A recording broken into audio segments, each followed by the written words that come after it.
Olá, preparado para mais um encontro? Esta é a nossa aula de linguagens, códigos e suas tecnologias na sua preparação para o Enem.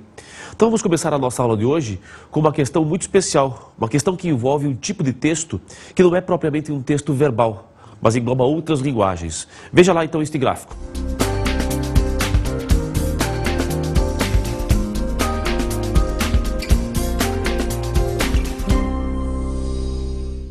Veja que você tem diante de você aí nesta questão um gráfico em forma de pizza, um gráfico sobre as atividades poluidoras, que diz que cerca de 60% do metano lançado na atmosfera é fruto de atividades humanas.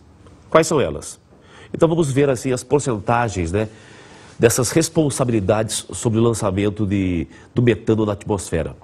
5% seria de queima de material vegetal, 1% postos de gasolina, 10% esgoto, 4% esterco, 13% aterros e lixões, 1% produção de petróleo, 8% queima de carvão, 15% queima de gás natural, 11% campos de arroz inundados, 28% criação de ruminantes e 4% queima de gasolina e diesel.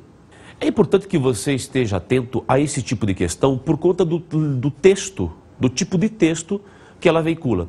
Não é propriamente um texto verbal, mas é um texto com outras linguagens. Então é bastante comum aparecer nas provas, e no Enem já aconteceu de aparecer, gráfico, tabela, mapa, que pedem que, na verdade, o seu olhar seja um olhar atento para as relações que existem dentro desses tipos de texto. No nosso caso, nessa questão, nós tínhamos aí um gráfico em forma de pizza, com a divisão percentual dos responsáveis pelo lançamento de metano na atmosfera. Agora, analise as afirmativas. 1. De todo o metano lançado na atmosfera, aproximadamente 1/3 é proveniente de atividades pecuárias. Olha, se você observar o gráfico com bastante atenção, só a criação de ruminantes e os campos de arroz inundados somam 39% das atividades poluidoras. Portanto, não é, na verdade, 1/3 do mencionado acima, como no item, Na verdade, 39% é bem mais do que 1/3. Portanto, a primeira afirmativa estaria equivocada. 2. Em escala global, a poluição atmosférica se dá não só pela circulação de carros e ônibus, mas principalmente pelas atividades agropecuárias. Veja, se você tem as atividades agropecuárias como responsáveis por quase 40% do lançamento de metano na atmosfera, é verdade sim falar que principalmente pelas atividades agropecuárias, nós temos aí o ambiente comprometido e não só pela circulação de carros e ônibus. Portanto, o item 2, a afirmativa 2, é um item correto, é uma afirmativa correta. 3. O aquecimento global, que tem ocasionado problemas no mundo todo, agrava a poluição atmosférica. Olha, a afirmativa 3 parece correta porque ela tem uma constituição frasal perigosa. Ela está dizendo assim, que o aquecimento global é quem causa a poluição atmosférica. Então, existe um aquecimento global e esse aquecimento global causa a poluição atmosférica. Na verdade, é o contrário. Na verdade, o que ocorre é que a poluição atmosférica é que leva ao aquecimento global. Tá bom? Então, cuidado. 4. O aquecimento global, fruto da emissão acentuada de gases poluentes, é uma nova realidade que a Terra precisa enfrentar. Dentro das discussões propostas pelo Enem, para que você se situe como um cidadão atento ao mundo e aos problemas do mundo, esta afirmativa vai ao encontro correto daquilo que se diz no texto. Então, realmente, a poluição ambiental, o aquecimento global, são questões aí prementes na pauta do homem do século XXI. É correto que se afirma em alternativa A, 1 e 2, alternativa B, 1 e 3, alternativa C, 2 e 3, alternativa D, 2 e 4 e alternativa E, 1 e 4. A resposta correta, como você viu, é a letra D, 2 e 4.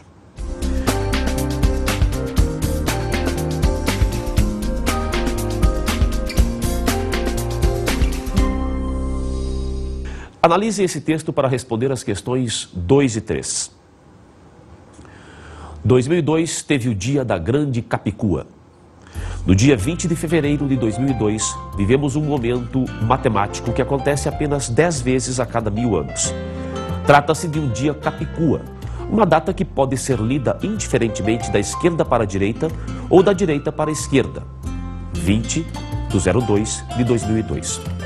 Essa capicua, entretanto, foi especial, pois, além de ser a primeira do milênio, pôde ser multiplicada pelos relógios digitais às 20 horas e 2 minutos, mostrando 20 horas, 2 minutos do dia 20/02 de 2002. Um fenômeno como esse aconteceu apenas 2 vezes anteriormente, às 10 horas e 1 minuto do dia 10/1 de 1001 e às 11 horas e 11 minutos de 11/11 de 1111. Mas é claro que nessa época não se podia observar a sequência numérica em mostradores digitais. Grandes capicuas como essas só serão vistas mais uma vez na história da humanidade, às 21 horas e 12 minutos de 21/12 de 2112. Após essa data, será impossível reproduzi-las, já que só existem 12 meses. Muitas pessoas acreditam que essas sequências numéricas simétricas são, na verdade, um sinal de boa sorte. Agora responda a próxima questão. Questão 2. Na língua portuguesa, há um fenômeno equivalente chamado palíndromo. Nesse termo de origem grega, encontramos os elementos palim, de novo, mais dromo, percurso, circuito. A partir dessas informações, pode-se afirmar que há palíndromo em item A. O rato arranha a roupa do rei de Roma. Item B. O romano acata amores a damas amadas e Roma ataca o namoro. Item C. A decisão do governo causou comoção na população. Item D. Esta é a mulher que mais se disputa. Item E. Pude ver nesta oportunidade a realidade desta cidade.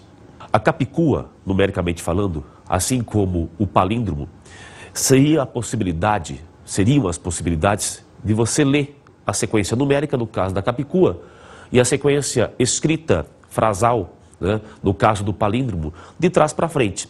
Então, todo mundo conhece um palíndromo bem pequenininho que diz assim, Roma é amor, em que você pode ler Roma é amor de trás para frente, de frente para trás, sem problemas. Você tem o maior palíndromo do mundo, que seria socorram-me, perdi o ônibus em Marrocos. Era só fazer isso, na verdade, para reconhecer qual seria aí o palíndromo dentre as alternativas. E a única alternativa que nos permite ler a frase naturalmente, de frente para trás e de trás para frente, é a letra B, que diz assim: o romano acata amores a damas amadas e Roma ataca o namoro. Faça o teste aí. Comece lendo de trás para frente a partir da última palavra, que é o romano. Vai dar a mesma sequência na ordem lógica.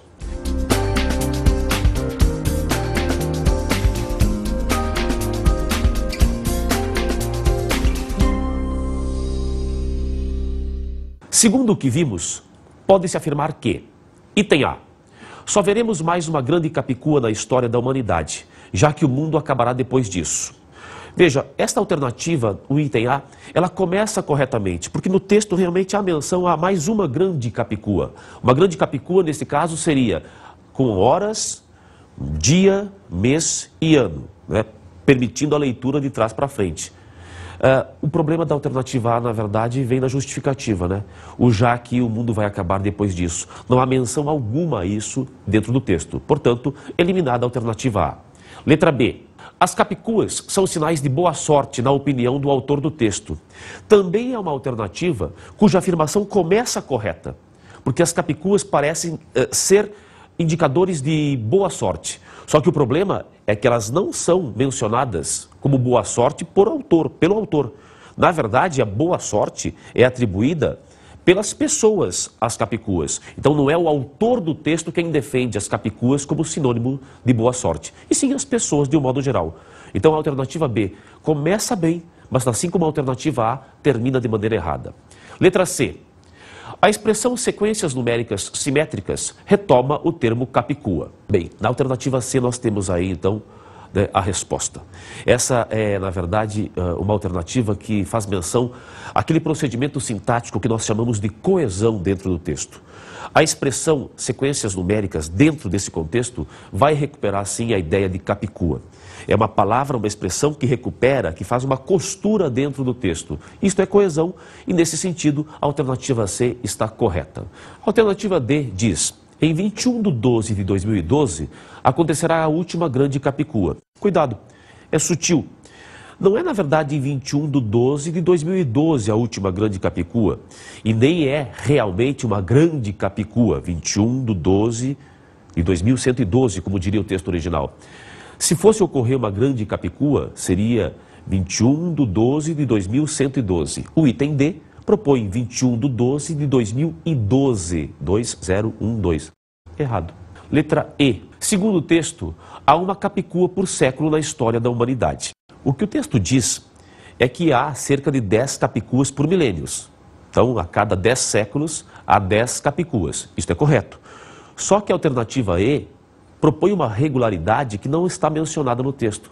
Na alternativa E, você tem que há uma Capicua por século. Isso não é verdade. Há 10 Capicuas no milênio, mas não que seja necessariamente uma a cada século. Tá certo? Resposta correta dessa questão, portanto, seria a letra C, que menciona a expressão sequências numéricas simétricas retoma o termo Capicua. Beleza? Analise os seguintes poemas, referentes a 2 movimentos literários distintos. O primeiro poema é de Castro Alves, poeta romântico que viveu no século XIX. E o segundo é de Manuel Bandeira, poeta modernista que viveu no século XX. O adeus de Teresa. A primeira vez que eu fitei Teresa, como as plantas que arrasta a correnteza, a valsa nos levou nos giros seus. E amamos juntos. E depois, na sala, adeus, eu disse-lhe a tremer com a fala. E ela, corando, murmurou-me, adeus. Uma noite entreabriu-se um reposteiro, e da alcova saiu um cavaleiro, ainda beijando uma mulher sem véus. Era eu. Era a pálida Teresa. Adeus, lhe disse, conservando a presa. E ela, entre beijos, murmurou-me, adeus. Castro Alves, como já foi mencionado no enunciado, é um poeta romântico, chamado poeta dos escravos, do dito estilo condoreiro. Castro Alves tem uma poesia que marcadamente é uma poesia de engajamento social, mas também fez poesia, já que era romântico, né, ligada ao amor. E é um amor muito mais físico, muito mais carnal do que aqueles outros poetas românticos que o antecederam, como Gonçalves Dias, Álvares de Azevedo, Fagundes Varela. No poema de Castro Alves, O Adeus de Teresa, nós temos 2 palavras que merecem atenção. A primeira é reposteiro, que significa uma espécie de cortina dada num quarto. E a segunda, logo em seguida, reposteiro, é a palavra alcova, que significa justamente quarto de dormir, onde estavam os amantes. Veja agora, então, a leitura do poema 2, de Manuel Bandeira. Teresa. A primeira vez que vi Teresa, achei que ela tinha pernas estúpidas. Achei também que a cara parecia uma perna. Quando vi Teresa de novo, achei que os olhos eram muito mais velhos que o resto do corpo. Os olhos nasceram e ficaram 10 anos esperando que o resto do corpo nascesse. Da terceira vez, não vi mais nada. Os céus se misturaram com a terra e o Espírito de Deus voltou a se mover sobre a face das águas. Bom, como você viu no enunciado, Manuel Bandeira é um poeta modernista. E este é um poema daquele que é um dos poetas que mais encarnou o espírito, o ideário modernista, depois do começo de sua produção. Afinal de contas, Bandeira traz para os seus poemas, para o seu trabalho, temas que até então não eram tocados, né, pela chamada poesia, temas ditos sacros pela poesia. Somente amor, religião, o indivíduo. Bandeira traz para a poesia a imagem do cotidiano, do dia a dia, o prosaico. Importante observar nesta questão e nos 2 textos que Manuel Bandeira, lá no século XX, cria uma espécie de conversa, de diálogo com o texto de Castro Alves. Quando você lê o texto de Manuel Bandeira, imediatamente a gente vê ecos nesse texto daquele texto criado no século XIX por Castro Alves. Esse tipo de diálogo, de conversa entre obras de arte, quaisquer que sejam os tipos de obras, se chama intertextualidade. É bastante comum, eu tenho certeza que você já ouviu alguma vez alguma coisa parecida com Minha Terra Tem. Este é o poema Canção de Exílio de Gonçalves Dias, que se diz é o poema mais parodiado da língua portuguesa. Portanto, é o poema que mais sofreu, vamos dizer assim, intertextualidades a partir de sua criação.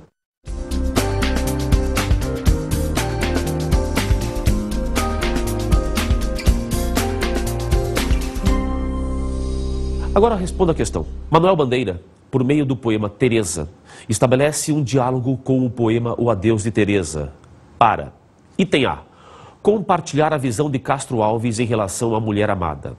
Vamos pensar bem. Castro Alves, século XIX, poeta romântico. Manuel Bandeira, século XX, poeta modernista. É possível que haja, assim, uma espécie de compartilhamento a partir do objeto destacado nos poemas. Só que neste caso, lendo o poema do Bandeira e o poema do Castro Alves, nós não temos uma mesma maneira de se relacionar com a mulher amada. Afinal de contas, para Castro Alves, a imagem é muito mais idealizada. E para Manuel Bandeira, a imagem é muito mais carnal, muito mais física, muito mais real, por assim dizer. Portanto, a alternativa A, errada. Letra B. Caracterizar o amor como resultado de uma paixão instantânea e incontrolável. Não. Manuel Bandeira não mostra esse amor de uma maneira incontrolável e instantânea. Pelo contrário, para Bandeira, a relação se dá a partir de uma gradação. Portanto, equivocada a letra B. C. Mostrar que também idealiza a mulher e o amor, como faz Castro Alves. Já mostramos no item A que, na verdade, as visões se opõem sob certo ponto de vista. Então ele não tenta idealizar de maneira alguma como faz Castro Alves. Ele não tenta colocar a mulher, né, numa espécie de pedestal, como era bastante comum no romantismo. Fora a letra C.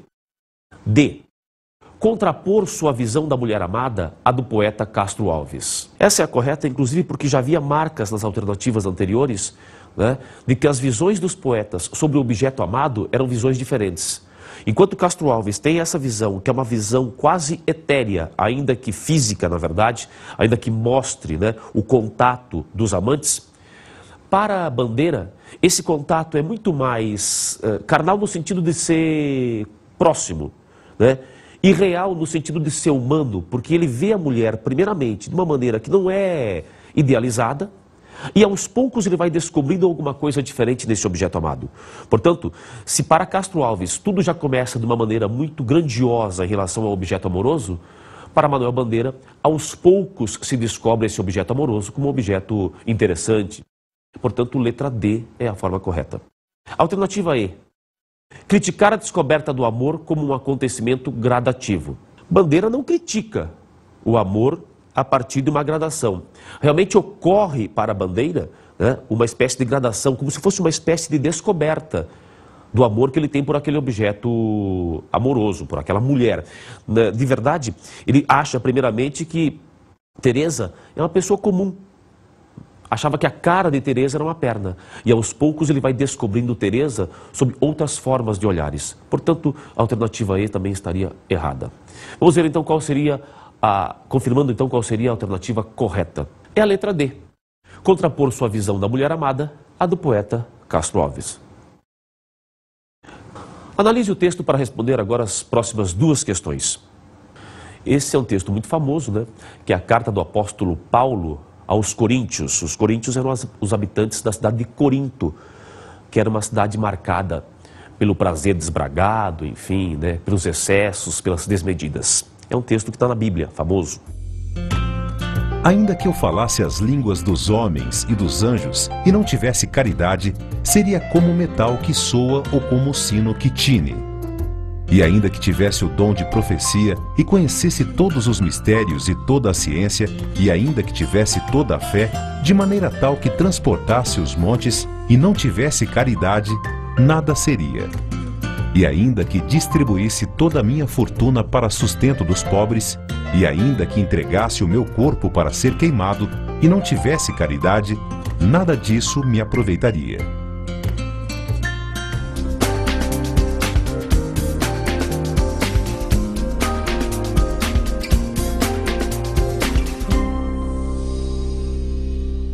Agora responda a questão de número 5.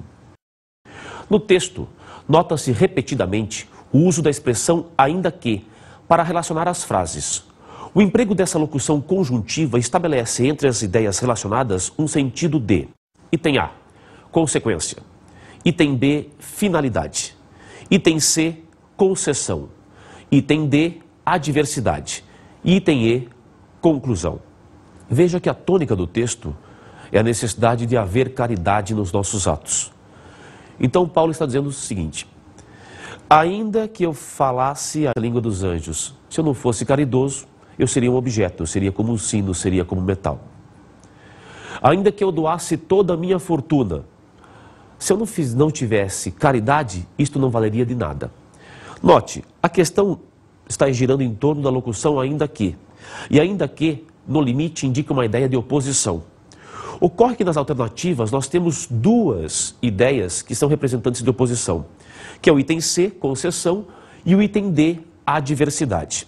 Só que essas são oposições de naturezas diversas, diferentes. Cuidado! Quando eu faço uma concessão, e o ainda que é uma concessão, o que eu estou mostrando é que a minha ideia, a ideia marcada pelo ainda que, é uma ideia mais fraca. É uma ideia que argumentativamente perde para aquela parte da frase que não vem com ainda que. Um sinônimo de ainda que é embora, apesar. Então, se você tivesse uma frase assim, ainda que não estudasse, ia bem na prova. Quem vence argumentativamente é a ideia ir bem na prova. Porque o ainda que estabelece uma ideia de oposição. Ainda que não estudasse, mas ela é fraca. Ia bem na prova, essa é forte. Se eu tivesse, na verdade, uma ideia de adversidade, eu não teria aí o ainda que, mas eu teria conjunções do tipo mas, porém, contudo, entretanto. Então uma frase como essa seria assim: não estuda, mas vai bem na prova. Veja que são forças diferentes. Ainda que, embora e apesar, indicam oposição, mas uma oposição fraca. Mas, porém, contudo, entretanto, também indicam oposição, adversidade, mas uma oposição forte. Dentro do texto, ainda que, aponta para a ideia de concessão, porque é tal da oposição fraca. Beleza? Então, nesse caso, a resposta seria a letra C.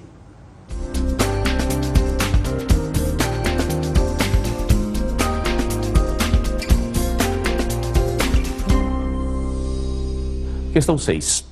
O texto pode ser considerado item A, narrativo, item B, épico, item C, informativo, item D, argumentativo e item E, científico. Note, esse não é um texto narrativo, porque afinal de contas não há aí o estabelecimento de um conflito com transformação, com mudança, o que seria basicamente, né, as marcas fundamentais de uma narração. Então, o item A estaria errado. No item B, você tem a afirmativa de que o texto seria épico. Os épicos, ou as epopeias, são textos longos, sob a forma de poema, que contam, na verdade, os feitos heróicos dos heróis ou de um povo. Não temos aí, naturalmente, né, um texto épico. Exemplos notáveis de textos épicos nós temos aí na Ilíada, na Odisseia, nos Lusíadas. Não é o caso da carta de Paulo aos Coríntios.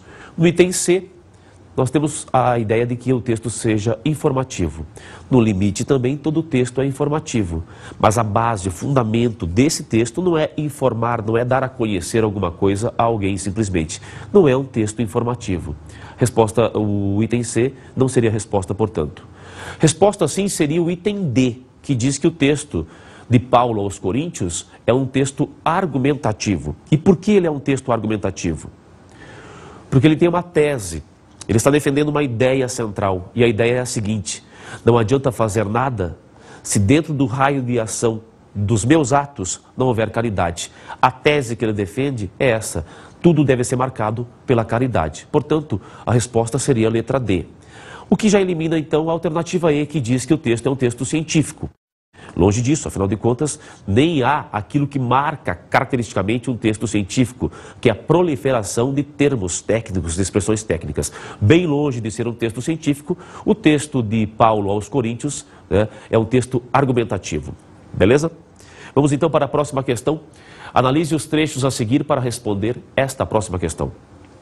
Ali andavam entre eles 3 ou 4 moças, bem moças e bem gentis, com cabelos muito pretos caídos pelas espáduas abaixo, e suas vergonhas tão altas e tão cerradinhas e tão limpas das cabeleiras que, de as olharmos muito bem, não tínhamos nenhuma vergonha. Essa é uma passagem das mais famosas da carta de Pero Vaz de Caminha. Afinal de contas, é um trechinho que ele descreve, na verdade, as índias, né?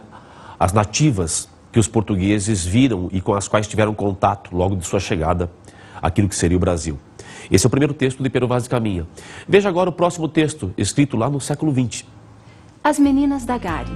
Eram 3 ou 4 moças e bem gentis, com cabelos muito pretos pelas espáduas e suas vergonhas tão altas e tão saradinhas, que de nós as muito bem olhamos, não tínhamos nenhuma vergonha. Eu imagino que assim como no texto do Manuel Bandeira e do Castro Alves, que você fez numa outra questão desta aula, você tenha reparado que o texto de Oswald de Andrade, escrito no século XX, lembra muito o texto de Pero Vaz de Caminha, ainda que não seja na forma de prosa, porque afinal de contas Oswald é um poeta modernista. Mas a temática e as referências do poema de Oswald de Andrade, né, se encontram lá na carta de Pero Vaz de Caminha. Isso não foi feito sem querer, foi feito de propósito, evidentemente. É mais um exemplo de intertextualidade. Vejamos um glossário com o significado de algumas dessas palavras que aparecem no texto. Cerrado significa fechado. Espádua, ombro. Gare, termo de origem francesa empregado na década de 20 para designar a estação de trem. Gentil, elegante, delicado, encantador, atencioso. Limpo, puro, que não está misturado.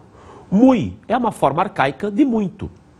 Sarado é uma forma arcaica de cerrado, fechado.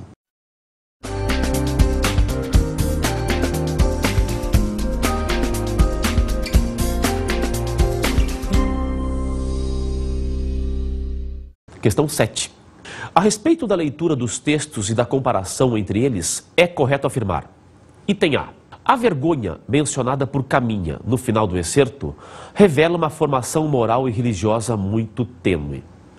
Bom, não dá para a gente imaginar que, na verdade, o fato, né, deles não terem vergonha de ver as índias nuas indique uma formação moral e religiosa muito tênue. Não seria essa, na verdade, né, a tônica desse texto, e nem esse seria um fato relevante dentro deste pequeno excerto. Portanto, letra A, errada. Letra B. A nudez das índias e o fato de elas não terem pelos pubianos não mais chamava a atenção dos portugueses. Se não chamasse a atenção dos portugueses, não seria mencionado, na verdade, na carta, né, o fato de que as índias estavam nuas. Isto chamou realmente a atenção dos portugueses e Pero Vaz de Caminha descreve isto ao rei de uma maneira entusiasmada. Portanto, não seria correto dizer, como na alternativa B, que não tenha chamado a atenção dos portugueses o fato de as índias estarem nuas. Errada. Letra C. A expressão moças gentis designa os mesmos seres em ambos os poemas. Não. Para Pero Vaz de Caminha, as moças gentis são as índias. Para Oswald de Andrade, no século XX, as moças gentis que estão na Gare são as prostitutas, na verdade, que ficavam à estação de trem. Portanto, não há, né, coincidência entre os mesmos tipos, são bem diferentes. Letra D. Os dois textos retratam o olhar de um viajante que se surpreende com o nu das mulheres. A resposta seria a letra D. Afinal de contas, você tem Pero Vaz de Caminha como português no século XVI, em 1500, olhando para aquelas moças nuas, que são as índias, e maravilhado com aquilo. No poema de Oswald de Andrade, você tem também o olhar, que não é só do viajante, mas enfim, de alguém que está na estação, né, do eu lírico, para as moças da Gare, que são, na verdade, as prostitutas. Correta a letra D. Erro da letra E, que diz: o uso de Gare no poema de Oswald remete ao tempo de Pero Vaz de Caminha. Não. Gare, na verdade, nós acabamos de ver no glossário, é um termo de origem francesa, é o chamado galicismo. Não que seja, então, um termo arcaico lá do século XVI do português usado por Pero Vaz de Caminha. Letra E, errada. Resposta correta seria a letra C. Em 1, moças gentis se refere às índias brasileiras. E 2, às prostitutas urbanas.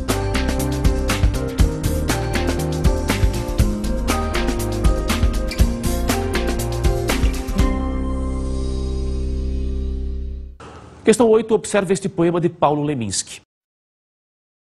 Você pode até ter estranhado, dentro da nossa concepção, né, mais tradicional de o que seja poesia. Mas esse é um poema do Paulo Leminski. É um poema que, inclusive, tem uma forma gráfica que chama muito a atenção. Eu espero que você tenha lido com atenção o poema, porque na verdade ele precisa ser lido um pouco de lado. Sobre essa obra é correto afirmar: item A. O verso aparece em linha reta e não se integra visualmente ao espaço. Se chama a atenção a forma daquilo que é nomeado como poema nesse caso, o verso se integra bem ao espaço, sim, e não está escrito numa linha reta. Portanto, item A, errado. Item B. A expressividade do poema se dá apenas pelo seu conteúdo. Paulo Leminski é considerado um representante da chamada poesia marginal dos anos 70. Mas esse é um poema que traz, dentro dessa poesia marginal, traços do concretismo, que era um movimento poético que valorizava a conjugação, a conjunção de conteúdo e forma. Dizer que este poema só se vale pelo seu conteúdo é visivelmente equivocado, porque afinal de contas nós temos aí, né, um trabalho com a forma que é um trabalho muito expressivo. Item C. O eu lírico do poema pode ser identificado pela terminação verbal. Note que neste poema você tem a forma verbal na terceira pessoa do singular, cai. A afirmativa diz que o eu lírico pode ser identificado pela terminação verbal. Ora, uma vez que não haja um sujeito aí nesta forma verbal cai, jamais poderia ser o eu lírico relacionado a ela. Afinal de contas, a forma está na terceira pessoa do singular. O eu lírico deveria aparecer na primeira pessoa do singular. Portanto, alternativa equivocada. Letra D. O poema não se aproxima das artes visuais. Essa é uma alternativa até ingênua, porque dizer que ele não se aproxima das artes visuais, quando na verdade a palavra está escrita na vertical, né, seria negar aquilo que é o que chama a atenção, evidentemente, na construção desse poema. Letra D, equivocada. Por fim, a letra correta. A alternativa correta é que é a letra E. O poema mostra uma afinidade entre forma e conteúdo. Veja, essa é a correta. Inclusive negando algumas outras alternativas que você viu anteriormente. Aquelas que dizem, que fazem menção ao não aproveitamento, ou um suposto não aproveitamento gráfico. Note que neste caso, o poeta dispôs a palavra cai na vertical, criando a ilusão de que ela realmente esteja caindo. Nota-se assim uma exploração do aspecto visual do poema ligado ao seu conteúdo. Este sim é um exemplo claro de forma e conteúdo que estão conjugados de maneira a criar um efeito expressivo. Resposta correta, letra E. O poema mostra uma afinidade entre forma e conteúdo. Olha, eu espero que você tenha aproveitado mais esse encontro nosso aqui e que esteja preparado para um próximo encontro. Fico esperando você até lá. Obrigado pela atenção. Até mais.